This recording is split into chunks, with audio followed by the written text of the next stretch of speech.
Okay students, आगे continue करते हैं हमारा अकाउंट्स में रिकंस्ट्रक्शन चैप्टर, मतलब change in profit sharing ratio chapter चल रहा था। एंड लास्ट जो लेक्चर था उसमें ये क्वेश्चन नंबर 25 मैंने आपको करवाया था। ठीक है, जो लास्ट लेक्चर आपने देखा होगा उसमें मैंने क्वेश्चन नंबर प्रैक्टिकल प्रॉब्लम्स में क्वेश्चन नंबर एक्सरसाइज के जो क्वेश्चन है उसमें क्वेश्चन नंबर 25 मैंने आपको करवाया था। ठीक है। हाँ, अब क्या होने वाला है मैं वो बता देता हूँ। सबसे पहले टोटल इस टाइप के सम्स को सॉल्व करने के होते हैं दो तरीके। पहला तरीका जो होता है वो मैं अभी सिखा चुका हूँ, जिसमें हम रिजर्व्स को डिस्ट्रीब्यूट कर देते हैं पार्टनर्स में। ठीक है, हम जितने भी रिजर्व्स हैं, 9 टाइप के नाम होते हैं, 9 टाइप के रिजर्व्स हैं, उसमें डेबिट बैलेंसेस, क्रेडिट बैलेंसेस सब इंक्लूडेड है।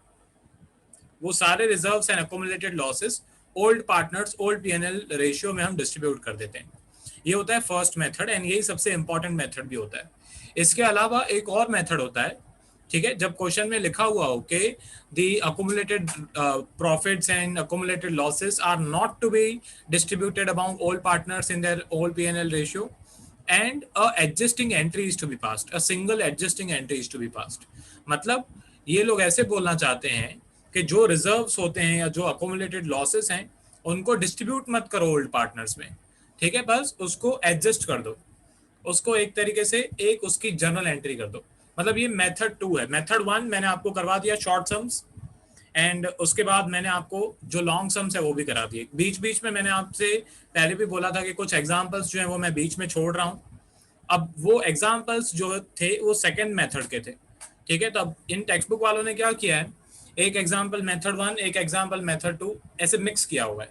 ठीक है, मैं ऐसे कभी नहीं करवाता हूँ, हम ऐसे कभी नहीं करवाते हैं। हम मैं जो एक मेथड स्टार्ट करूंगा उस मेथड के शॉर्ट सम्स कराऊंगा और उस मेथड के लॉन्ग सम्स कराऊंगा।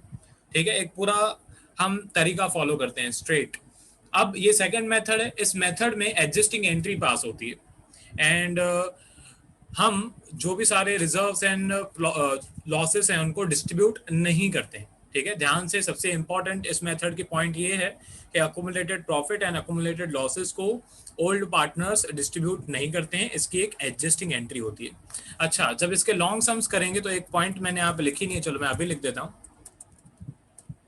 ओके, यहाँ पे मैं लिख देता हूँ।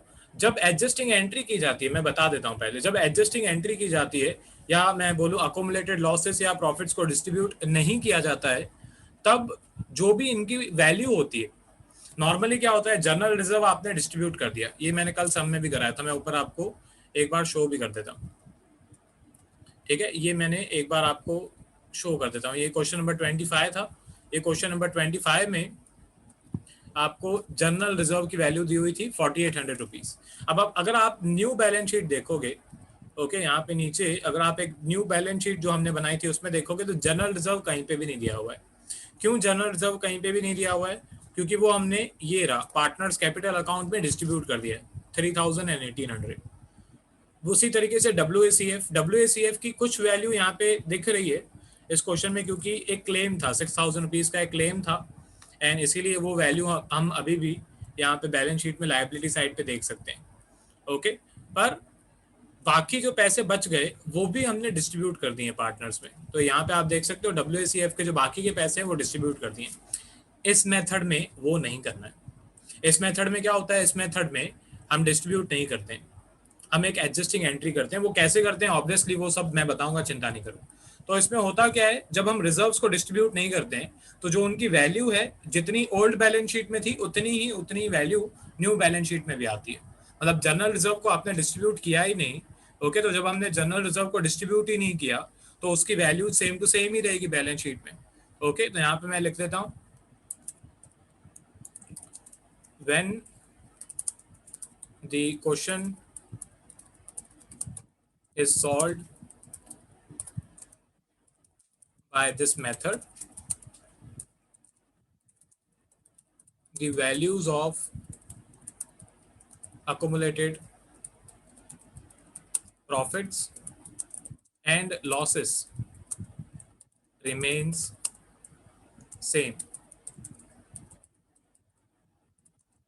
and are shown in the new balance sheet। तो ये एक नोट आप लिख लेना प्लीज, इस मेथड में accumulated losses and profits same to same ही रहते हैं। चलो ठीक है, अब इसके कुछ स्टेप्स हैं, इसके स्टेप्स मुझे आपकी टेक्स्ट बुक में ही मिल गए, तो मैंने उसकी फोटो यहाँ पे खींच के डाल दी, मेरे को टाइप नहीं करना पड़ा, अच्छी बात है। ठीक है, तो इसके स्टेप्स ध्यान से मैं समझा देता हूँ। सबसे पहले इसमें हमको नेट इफेक्ट कैलकुलेट करना पड़ता है। मतलब मैं अगर एग्जाम्पल देके समझाऊं, तो सपोज करो आपको जनरल रिजर्व दिया हुआ है 20,000 रुपये, ठीक है। उसके बाद आपको WACF की वैल्यू दी हुई है, सपोज करो वर्कमैन कंपेंसेशन रिजर्व आपको दिया हुआ है 25,000 रुपये, ठीक है। उसके बाद सपोज करो आपको दिया हुआ है रिजर्व फंड आपको दिया हुआ है सपोज करो 5,000, and investment fluctuation reserve suppose करो आपको दिया हुआ है 1,000। तो इसका अगर आप टोटल करोगे तो ये सारे क्रेडिट बैलेंसेस है, ठीक है। ये है जनरल रिजर्व, मैं समझा देता हूँ कैसे करना है। ओके, उसके बाद ये सपोज करो 25,000 आपको वर्कमैन कंपेंसेशन रिजर्व दिया हुआ है। फिर ये सपोज करो आपको रिजर्व फंड दिया हुआ है। ओके, उसके बाद ये सपोज करो आपको इन्वेस्टमेंट फ्लक्चुएशन फंड दिया हुआ है, IFR। अब ये जो सारे बैलेंसेस होते हैं ये क्रेडिट बैलेंसेस होते हैं। रिजर्व्स भी दो टाइप के होते हैं, मैं पहले भी समझा चुका हूँ। एक होते हैं क्रेडिट बैलेंसेस एंड एक होते हैं डेबिट बैलेंसेस, ठीक है। तो आपको क्वेश्चन में ये क्रेडिट बैलेंसेस भी दिए हुए होंगे एंड कुछ डेबिट बैलेंसेस भी आपको क्वेश्चन में दिए हुए होंगे। आपको क्या करना है, ओके, आपको सबसे पहले क्रेडिट बैलेंसेस को प्लस करना है।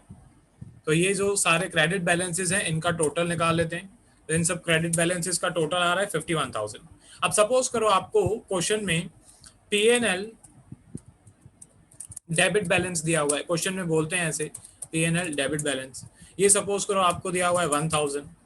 एंड उसके बाद सपोज करो आपको एडवर्टीजमेंट सस्पेंस अकाउंट दिया हुआ है, ओके, ये सपोज करो आपको दिया हुआ है 10,000।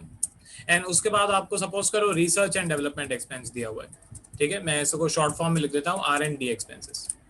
तो research and development account suppose करो आपको दिया हुआ है 10,000। तो ये जो बैलेंसेस होते हैं, P&L debit balance, advertisement suspense account, research and development expenditure, ये जो बैलेंसेस होते हैं ये होते हैं डेबिट बैलेंसेस। तो स्टेप 1 में आपको क्या करना है, सबसे पहले क्रेडिट बैलेंसेस का टोटल निकालना है, उसके बाद डेबिट बैलेंसेस का टोटल निकालना है, ठीक है। तो ये डेबिट बैलेंसेस का जो टोटल है वो आ रहा है 21,000। फिर दोनों का आपको डिफरेंस निकालना है। तो मतलब क्रेडिट वाले बैलेंसेस है 51,000, डेबिट वाले जो बैलेंसेस हैं वो है 21,000। ओके, तो इनको माइनस कर दिया तो जो इनका डिफरेंस है वो आ रहा है 30,000 रुपीज। ये 30,000 रुपीज आपका स्टेप 1 का आंसर है, ठीक है। सबसे पहले इस तरीके से आपको नेट इफेक्ट रिजर्व्स के निकालने पड़ेंगे।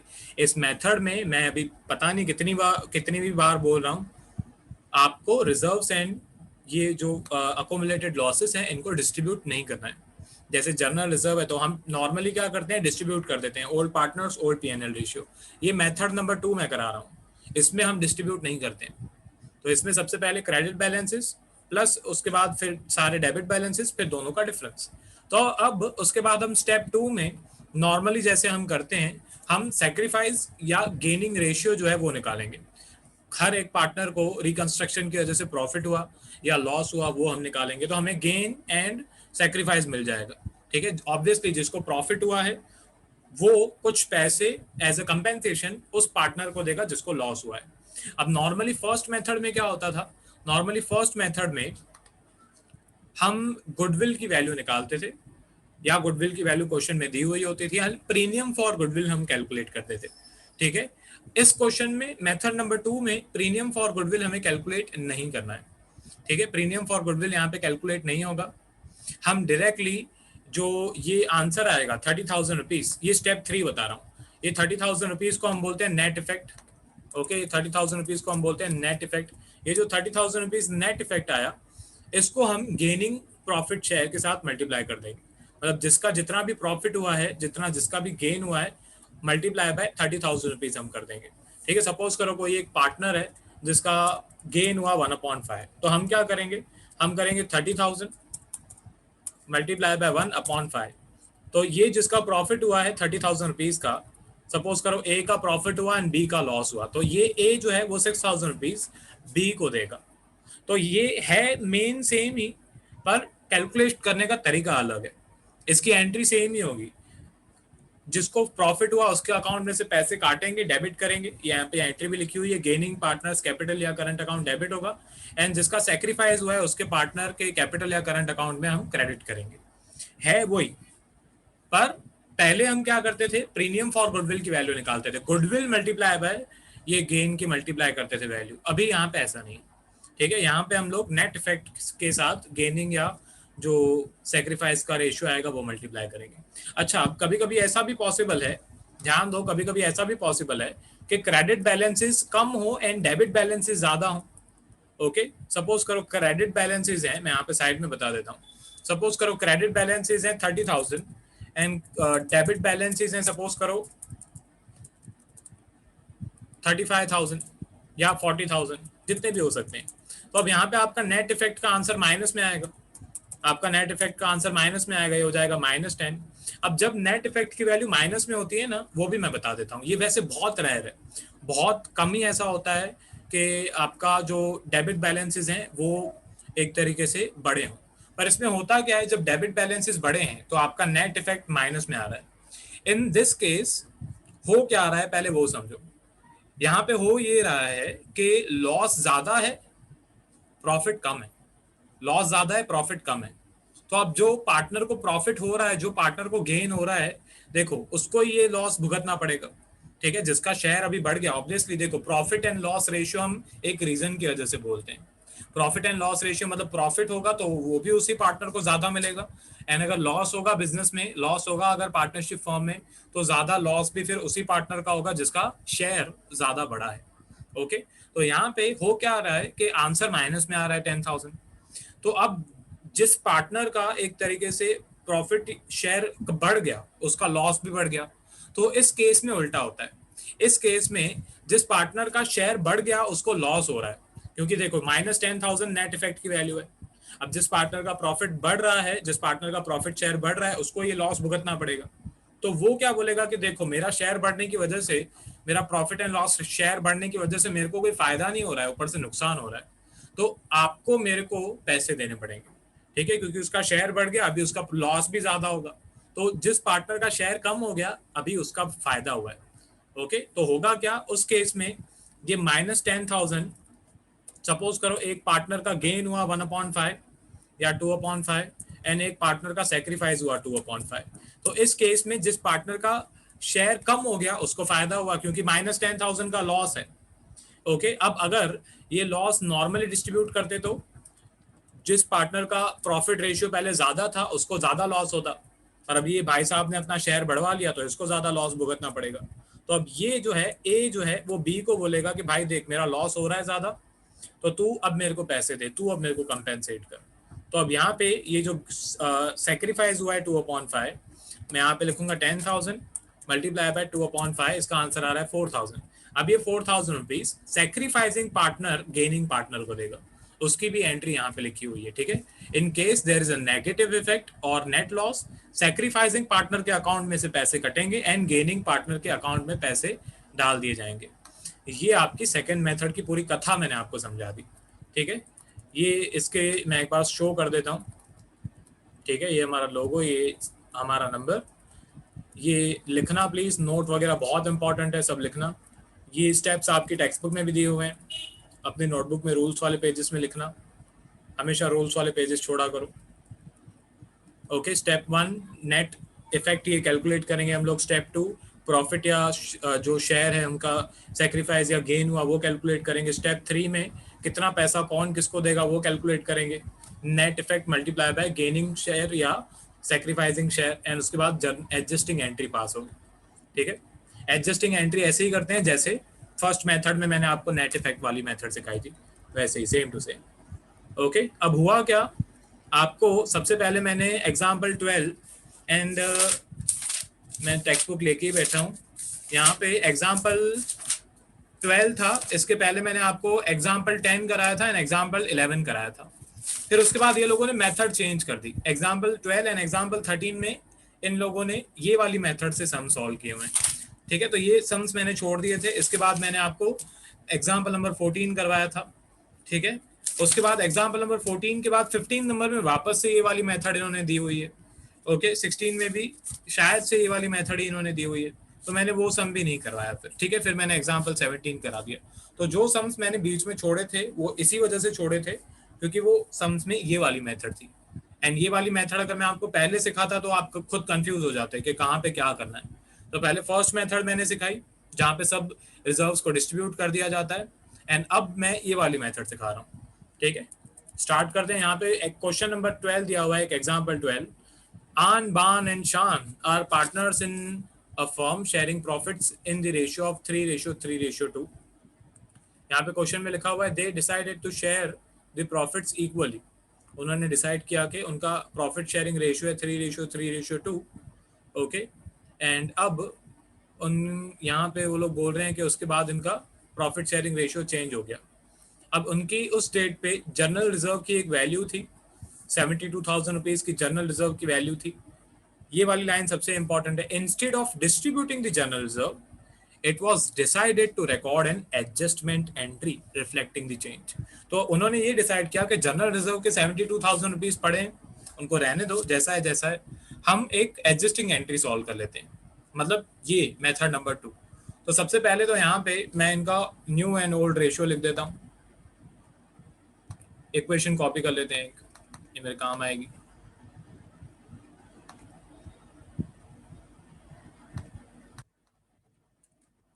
चलो ठीक है, आगे बढ़ते हैं। अब यहाँ पे सबसे पहले मैं लिख लेता हूँ ओल्ड रेशियो, ओके। ABS मैं लिख देता हूँ। इनका ओल्ड रेशियो दिया हुआ है 3:3:2। 3 और 3 6, 6 और 2 8, मतलब 3/8, 3/8 एंड 2/8। अब इनका न्यू रेशियो है, ठीक है। इनका न्यू रेशियो जो है वो भी आपको क्वेश्चन में दिया हुआ है इक्वली, मतलब 1:1:1, ओके, मतलब 1/3, 1/3, 1/3। अब स्टेप से हम फॉलो करते हैं जो स्टेप्स मैंने जस्ट अभी आपको सिखाए। सबसे पहले स्टेप 1, ठीक है। सबसे पहले स्टेप 1, ठीक है। स्टेप 1 में हम कैलकुलेट करते हैं नेट इफेक्ट। तो यहाँ पे मैं लिख देता हूँ क्रेडिट बैलेंसेस। क्रेडिट बैलेंसेस में एक ही क्रेडिट बैलेंस आपको दिया हुआ है जनरल रिजर्व। इसकी अमाउंट आपको क्वेश्चन में दी हुई है 72,000। एंड यहाँ पे मैं लिखूंगा लेस डेबिट बैलेंसेस। तो डेबिट बैलेंसेस तो कोई दिया नहीं हुआ है, तो डेबिट बैलेंसेस में मैं लिखता हूँ 0, ठीक है। तो यहाँ पे आपका आंसर आएगा नेट इफेक्ट, जो कि पॉजिटिव है, ओके। मतलब नेट प्रॉफिट भी बोल सकते हो आप इसको। तो नेट प्रॉफिट जो है वो आ रहा है इक्वल्स टू 72,000 रुपीज। 72,000 में से 72,000 माइनस करेंगे तो ऑब्वियसली 72,000 ही आएगा। तो ये हमारा स्टेप 1 का आंसर आ गया। मैं एकदम स्टेप बाय स्टेप सॉल्व करके बताता हूँ आपको, ठीक है। उसके बाद स्टेप 2। स्टेप 2 में क्या होता है, ठीक है। तो स्टेप 2 में हम लोग इनका जो सेक्रीफाइस है या गेन है वो कैलकुलेट करते हैं। तो मैं यहाँ पे लिख देता हूँ sacrifice equals to old ratio minus new ratio. Sacrifice की फॉर्मूला बहुत याद करना इजी है, ठीक है। S equals to O minus N, son NGNO, ठीक है। SON NGNO, बहुत सिंपल है फॉर्मूला। तो अब यहाँ पे दोनों पार्टनर्स का मैं देख लेता हूँ किसको प्रॉफिट हुआ किसको लॉस हुआ। तो सबसे पहले सेक्रीफाइस ऑफ ए, आन बान शान, मैं ABS ले लेता हूँ, मैं पूरा नाम नहीं लिख रहा हूँ, ठीक है। तो आपको पूरा नाम लिखना है पर तो आन का ओल्ड रेशियो था 3/8। अभी इनका आन का न्यू रेशियो हो गया 1/3, ठीक है। 8 और 3 इसका LCM करेंगे तो 24 आएगा। यहाँ पे भी नीचे 3, ऊपर भी नीचे 3, ठीक है। यहाँ पे नीचे 8 तो ऊपर भी 8, ठीक है। तो ये हो जाएगा 8 3 ज़ा 24, 3 3 ज़ा 9 माइनस 8 1 ज़ा 8। तो आन का सेक्रीफाइस आ रहा है 1/24। आगे बढ़ते हैं। सेक्रीफाइस ऑफ बान बी। तो बान जो है आन बान शान, बान का भी सेम ही है 3/8, ठीक है। तो 3/8 माइनस 1/3। अब मैं कैलकुलेशन नहीं कर रहा हूँ, इसका भी आंसर सेम ही आएगा 1/24। एंड ऑब्वियसली दोनों का सेक्रीफाइस हुआ है। आन ने भी सेक्रीफाइस किया 1/24, बान ने भी सेक्रीफाइस किया 1/24। तो ये पैसे, मतलब ये जो प्रॉफिट है टोटल, वो किसको मिलने वाला है, शान को मिलने वाला है। तो यहाँ पे मैं लिख देता हूँ सेक्रीफाइस ऑफ एस, इसका आंसर पक्का माइनस में आएगा एंड -2/24 आएगा। वो मैं यहाँ पे कैलकुलेट कर देता हूँ। इसका जो ओल्ड रेशियो था वो था 2/8, ठीक है, 2/8, एंड अभी इसका जो न्यू रेशियो है, न्यू रेशियो हो गया है 1/8, 1/3 सॉरी, ठीक है। तो यहाँ पे भी सेम एलसीएम करेंगे, यहाँ पे नीचे मल्टीप्लाई बाय 3, ऊपर भी मल्टीप्लाई बाय 3, यहाँ पे नीचे मल्टीप्लाई बाय 8, ऊपर भी मल्टीप्लाई बाय 8, ठीक है। तो ये हो जाएगा अपॉन में 24, न्यूमरेटर में 3 2 6 -8, 6 -8 मतलब -2/24, ठीक है। माइनस, अब ये मैं बहुत बार बता चुका हूँ, मैं अभी एक और बार बता देता हूँ। सेक्रीफाइस का आंसर जब माइनस में आता है मतलब गेन होता है, ठीक है। तो यहाँ पे मैं लिखूंगा गेन ऑफ एस। तो अब ये हमारा स्टेप 2 हो गया। यहाँ पे हमें ये पता चला कि एस का हुआ है फायदा यहाँ पे, एंड ए और बी का यहाँ पे हुआ है नुकसान, profit and loss ratio change होने की वजह से। ये थोड़ी लाइंस मेरे को और चाहिए, जगह बना लेते हैं। इसके बाद स्टेप 3। अब स्टेप 3 में मैं कैलकुलेट करूंगा कि कितनी अमाउंट कौन किसको देगा, ठीक है। स्टेप 3 में ऊपर अगर आपको दिखा भी दूं, जो जस्ट मैंने अभी आपकी इमेज मैंने डाली थी ये रही।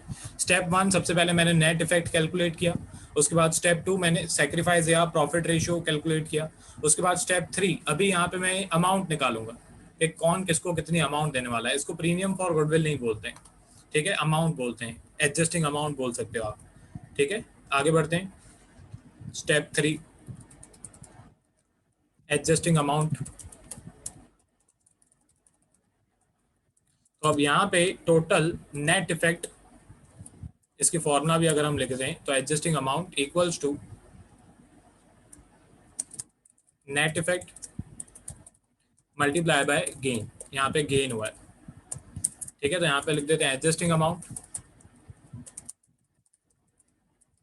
Equals to net effect 72,000 multiply by जो गेन की वैल्यू है वो है 2/24।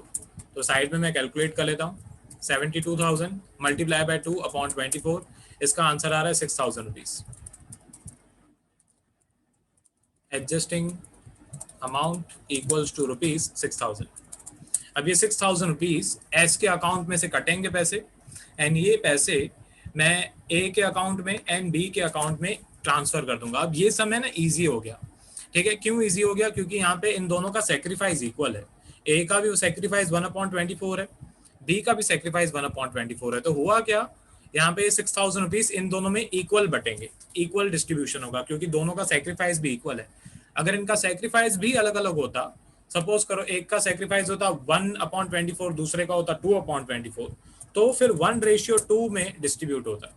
ओके, सपोज करो एक का सेक्रीफाइस होता 1/24, ओके, एक का सेक्रीफाइस होता 1/24, दूसरे का सेक्रीफाइस सपोज करो होता 2/24, ठीक है। तो टोटल 24 को इग्नोर करता मैं, अब 1:2 में मैं डिस्ट्रीब्यूट करता, ठीक है। जो भी इनका यहाँ पे 6,000 रुपीज आया है वो मैं 1:2 में डिस्ट्रीब्यूट करता। तो ये क्वेश्चन में इन्होंने थोड़ा इजी बना दिया इक्वल सेक्रीफाइस देके।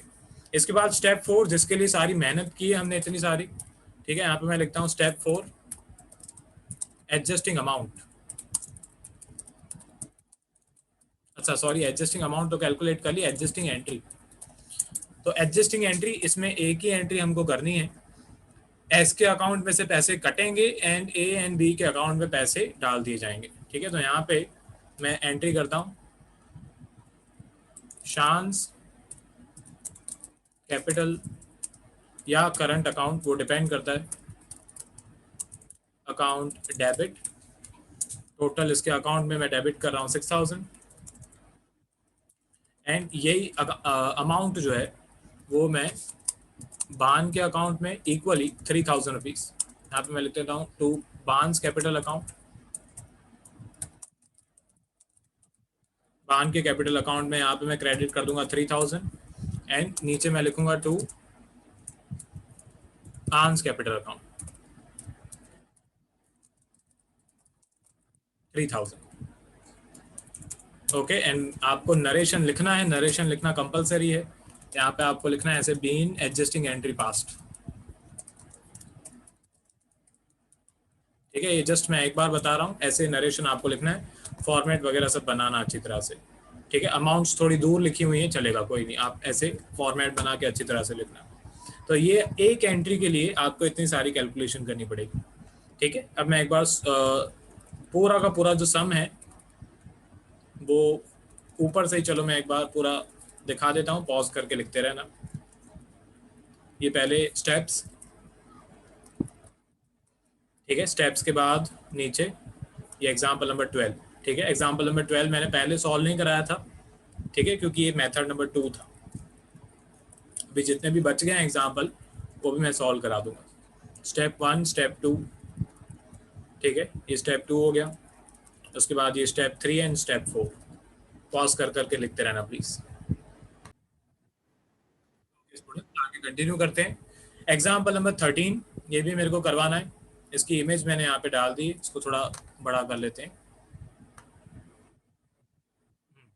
अब यहाँ पे क्वेश्चन में लिखा हुआ है करीम, सलीम एंड रहीम, KSR। तो ये हैं पार्टनर्स, इनका old profit and loss ratio आपको दिया हुआ है 5:3:2। फिर इनका न्यू रेशियो आपको दिया हुआ है 2:3:5। They also decided to record the effect of the following without affecting their book values. ये मेथड 2 को लिखने का एक अलग तरीका है, ये अंडरलाइन करना आप अपनी टेक्स्ट बुक में। They decided to record the effect of the following without affecting their book values. यहाँ पे मैं अंडरलाइन कर देता हूँ, आप भी इस तरीके से अंडरलाइन कर दो। कभी कभी ऐसे नहीं लिखा होता है, यहाँ पे लिखा हुआ है क्वेश्चन में कि by passing and adjusting entry, okay, पर कभी कभी नहीं लिखते हैं, कभी कभी ऐसे लिखते हैं the calculation should not affect the values of accumulated losses and reserves.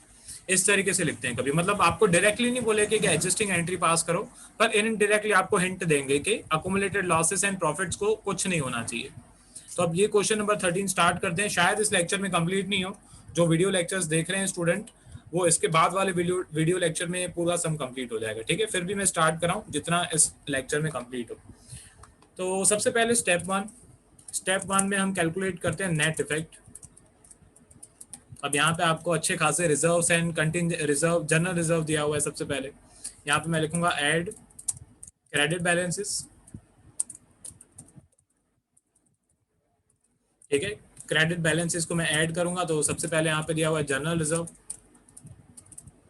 General reserve की जो अमाउंट है वो आपको क्वेश्चन में दी हुई है 1,50,000। उसके बाद आपको जनरल रिजर्व के बाद दिया हुआ है कंटिंजेंसी रिजर्व, ये भी एक क्रेडिट बैलेंस होता है। कंटिंजेंसी रिजर्व की अमाउंट आपको दी हुई है 25,000।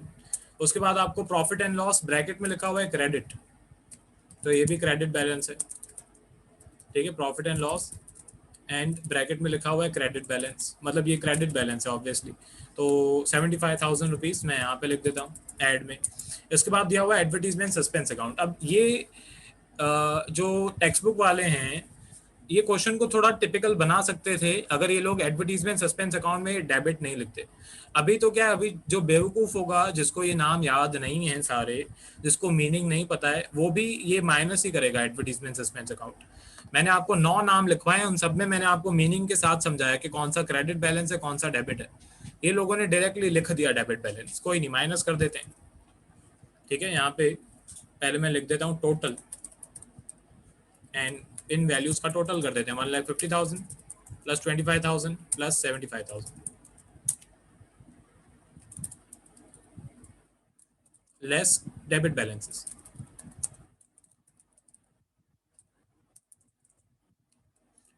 ओके, डेबिट बैलेंसेस में एडवर्टीजमेंट सस्पेंस अकाउंट आपको दिया हुआ है, वो माइनस कर देंगे हम लोग।